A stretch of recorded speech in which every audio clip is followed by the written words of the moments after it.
O envelope branco sobre a mesa da cozinha parecia pulsar com uma energia maligna.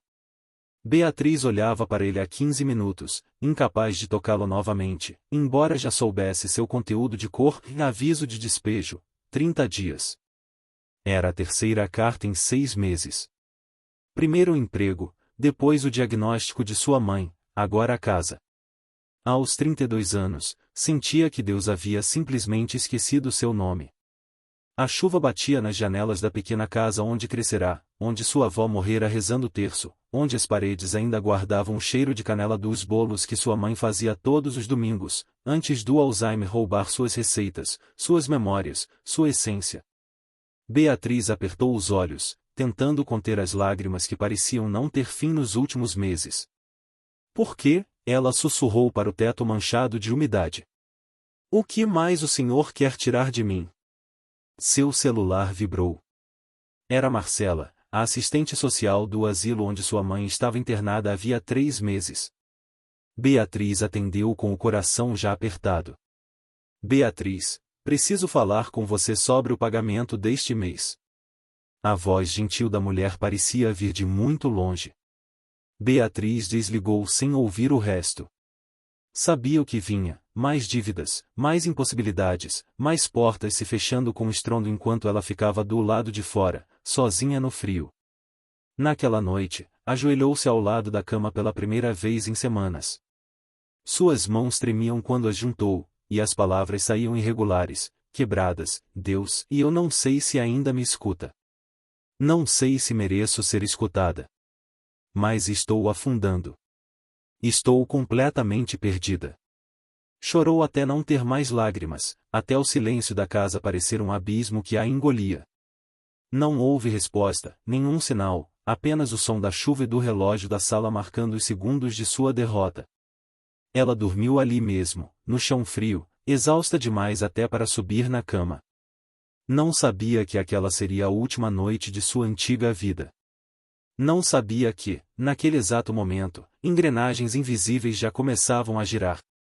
Beatriz acordou com o corpo dolorido e o som insistente da campainha. Cambaleou até a porta, ainda tonta de um sono sem descanso, e encontrou um homem idoso que ela reconheceu vagamente, o Sr. Augusto, que frequentava a mesma igreja que sua avó décadas atrás. Ela não o via há anos, desde o funeral da avó. Desculpe aparecer assim, sem avisar, ele disse, tirando o chapéu molhado. Tive um sonho muito vívido esta noite. Sonhei com sua avó Maria.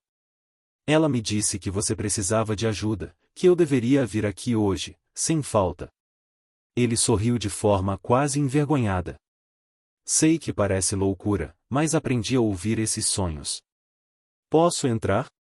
Sentados à mesma mesa onde o envelope de despejo ainda jazia como uma sentença, Sr. Augusto ouviu em silêncio enquanto Beatriz desabafava, a torrente de desgraças, as dívidas, o desespero. Quando ela terminou, ele permaneceu quieto por um longo momento, seus olhos fechados como se estivesse orando. Finalmente, falou, você conhece a história de Jó? Beatriz quase riu, amarga. O homem que perdeu tudo para provar sua fé? Sim, conheço. É assim que devo me sentir? Grata por ser testada? Não, ele respondeu gentilmente. Mas deve lembrar que a história de Jó não termina nas cinzas. Termina na restauração. Às vezes, Deus precisa esvaziar nossas mãos para poder enchê-las com algo maior. Ele tirou um cartão do bolso. Trabalho com administração de propriedades. Tenho um apartamento pequeno, sobre uma antiga livraria no centro. O inquilino acabou de sair. Não é grande coisa, mas é seu enquanto precisar. Sem aluguel pelos primeiros 3 meses. Beatriz olhou para o cartão, depois para o homem, incrédula. Por quê? Por que faria isso por mim? Porque sua avó me ajudou quando eu perdi tudo, há 30 anos. Ela me deu abrigo, comida, dignidade. Disse que era assim que Deus trabalhava, através de nós. Agora é minha vez de ser instrumento. Ele se levantou, colocando o chapéu. E Beatriz? Essa tempestade que você está atravessando? Não é a punição. É a preparação. A mudança para o apartamento acima da livraria aconteceu em uma semana. Era um espaço minúsculo, com uma janela que dava para a rua estreita do centro histórico, mas tinha algo que a casa antiga não tinha mais, possibilidade. Beatriz descia todo dia para visitar a livraria, um lugar aconchegante chamado Páginas Perdidas, administrado por uma mulher chamada Helena. Helena tinha cerca de 60 anos, cabelos brancos presos em um coque frouxo, e o hábito de citar escritores místicos enquanto organizava as estantes. Tudo que é torto nas mãos dos homens é reto nas mãos de Deus, ela disse certa manhã, quando Beatriz desceu para pedir café emprestado. São Francisco de Sales. Você lê? Beatriz confessou que não lia muito, não ultimamente. Estava ocupada demais sobrevivendo. Helena sorriu tristemente. A sobrevivência nos cega para a providência. Venha, quero te mostrar algo. Levou Beatriz para uma seção especial da livraria, repleta de livros antigos sobre espiritualidade, misticismo cristão, histórias de santos. Estes livros estão aqui há anos, esperando. Sempre soube que um dia chegariam às mãos certas. Naquela noite, Beatriz começou a ler Na Nuvem do Não Saber, um texto místico medieval sobre fé na escuridão. Uma frase saltou da página: Deus permite que sejamos golpeados pelo sofrimento não para nos destruir, mas para destruir em nós aquilo que não é eterno. Ela fechou o livro, o coração batendo forte. Era como se as palavras tivessem sido escritas especialmente para ela, através de séculos. Os dias seguintes trouxeram mais sinais sutis. Um ex-colega de trabalho ligou do nada, oferecendo trabalho freelance. No correio, uma carta da Previdência Social informando que o pedido de auxílio para sua mãe, que ela havia feito há 6 meses e esquecido, fora aprovado. Pequenas pontes surgindo sobre o abismo. Mas a maior surpresa veio quando Helena a convidou para jantar e, entre pratos de sopa e pão caseiro, fez uma proposta inesperada: preciso de ajuda na livraria. Não posso pagar muito, mas você ganha comissão sobre vendas e pode morar no apartamento permanentemente. E tem algo mais. Ela hesitou. Tenho um projeto. Sempre quis transformar o porão em um espaço comunitário, para reuniões de estudo bíblico, apoio para pessoas em crise. Algo me diz que você deveria liderar isso. 3 meses depois, Beatriz começava a acreditar que o pior havia passado.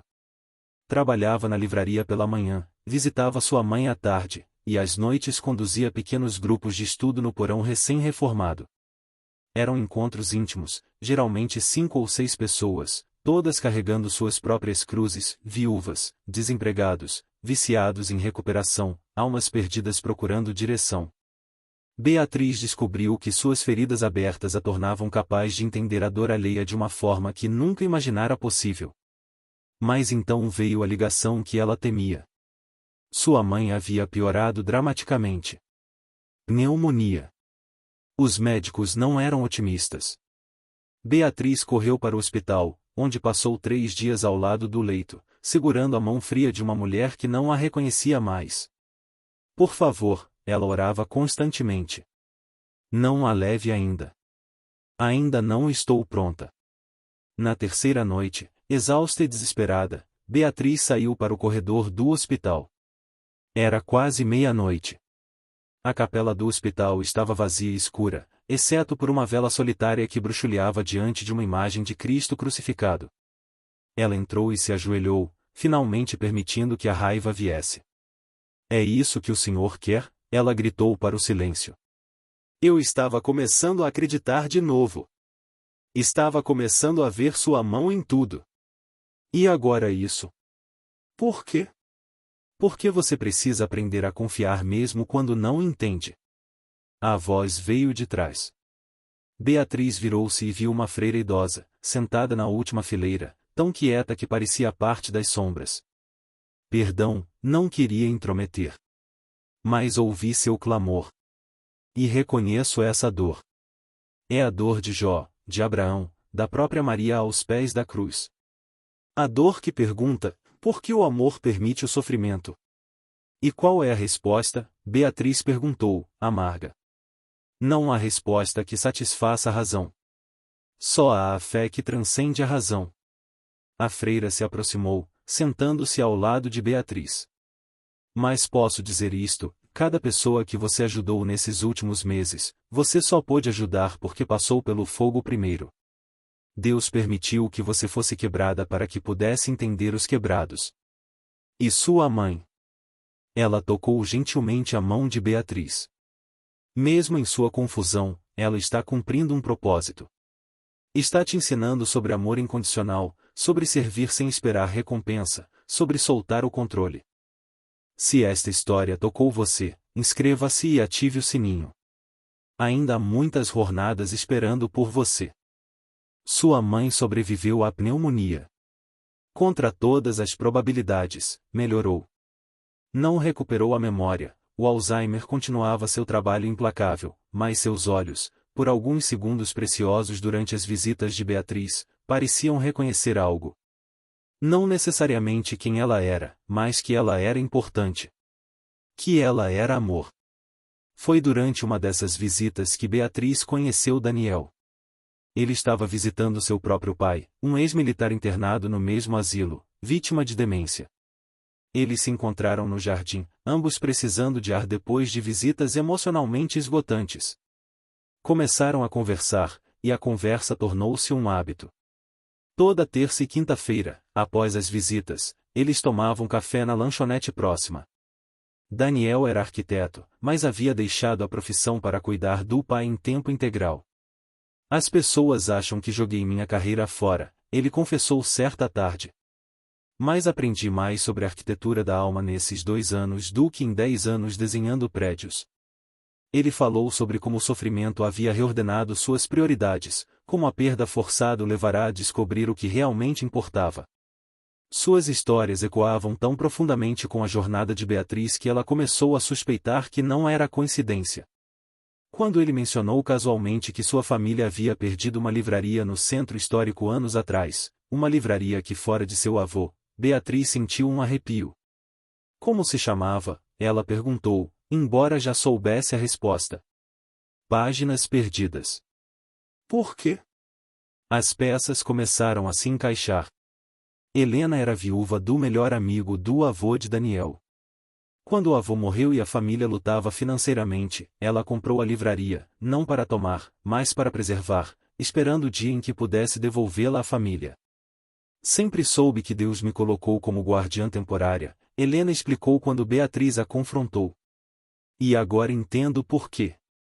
Daniel precisa da livraria, e você precisa de Daniel. Ambos precisam de propósito maior que suas dores. Beatriz finalmente viu o mapa completo. Cada perda havia sido um passo necessário. Perder o emprego a libertou de uma carreira que a deixava vazia, perder a casa a levou para a livraria, a doença de sua mãe a levou ao hospital onde conheceria Daniel, seu próprio desespero a preparou para liderar outros através do desespero deles. 1 ano depois, Beatriz estava no porão da livraria, agora oficialmente chamado Espaço Esperança, preparando-se para a reunião da noite. O grupo havia crescido para 20 pessoas regulares, e eles estavam fazendo diferença real na comunidade. 3 pessoas haviam saído do vício, 2 haviam encontrado emprego através da rede de apoio, uma havia reconciliado com a família após anos de separação. Daniel trabalhava no andar de cima, reformando a livraria que Helena lhe devolvera com uma única condição, que mantivesse o espaço comunitário e mantivesse Beatriz como coordenadora. Eles haviam se tornado parceiros, em propósito primeiro, depois em vida. Não havia pressa.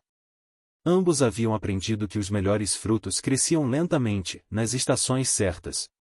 A mãe de Beatriz falecera 3 meses antes, em paz, cercada por orações. No funeral, dezenas de pessoas do grupo de apoio apareceram, muitas delas nunca tendo conhecido a mulher. Ela te formou, uma delas disse. E você está nos formando. Isso é legado. Beatriz chorou, mas eram lágrimas diferentes das que derramaram 1 ano atrás. Eram lágrimas de aceitação, de compreensão, de gratidão mesmo na dor. Agora, enquanto acendia as velas para a reunião, Beatriz pegou o diário que começara a manter. Nas primeiras páginas estavam os dias escuros, as orações desesperadas, as perguntas furiosas. Nas páginas recentes, estava o mapeamento da providência, cada encontro aleatório, cada porta fechada que levará a uma janela aberta, cada perda que se revelar a preparação para ganho maior. Ela escreveu, e entendo agora. Não fui abandonada. Fui guiada. Não fui punida. Fui purgada. Não fui quebrada. Fui remodelada. Cada lágrima regou o jardim que agora floresce. Cada porta fechada me guiou para a porta certa. Cada noite escura preparou meus olhos para ver a luz verdadeira. As mãos de Deus nunca me soltaram. Eu apenas estava aprendendo a reconhecer seu toque no que parecia tempestade. Daniel desceu as escadas, trazendo chá. Está pronta? Ele perguntou, referindo-se à reunião que começaria em minutos. Beatriz olhou ao redor, para o espaço que nascerá de suas cinzas, para o homem que encontrar em seu vale, para as velas que brilhavam como promessas cumpridas. Pensou em Sr. Augusto e seu sonho, em Helena e sua paciência, na freira que aparecerá no momento exato, em cada pequeno milagre disfarçado de coincidência. Sim, ela respondeu, sorrindo. Sempre estive. Só não sabia.